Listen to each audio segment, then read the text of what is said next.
কি হবে আমরা যদি দুটি গাছের মাঝে একটি গাছকে মুক্তভাবে রাখি এবং অপর গাছটিকে পলিথিন দ্বারা বন্ধ হয়ে রাখি, তাহলে আদৌ কি গাছ দুটি বাঁচতে পারবে? প্রথম আমরা কম সময় বড় হওয়া দুটি গাছ তুলে নিই। তাহলে আমরা এটা আগে থেকে তোলা মাটিতে রোপণ করে দিই।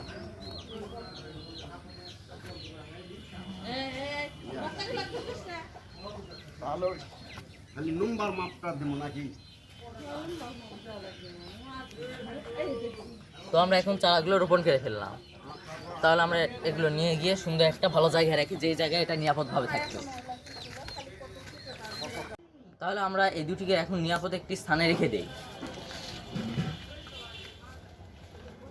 এখন এই গাছ দুটি এখানে খুবই নিরাপদভাবে থাকবে এবং এই গাছ দুটি কোনো প্রকার সমস্যার সম্মুখীন হয় না। এখন এই গাছ দুটিকে আমরা পানি দিয়ে দেই।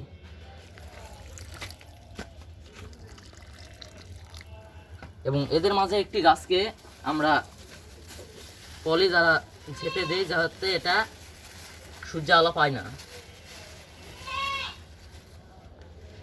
তাহলে এই গাছ দুটি কি আদৌ কি বেঁচে থাকবে? এটা জানার জন্য, পার্ট 2 দেখার জন্য লাইক, কমেন্ট এবং শেয়ার করুন।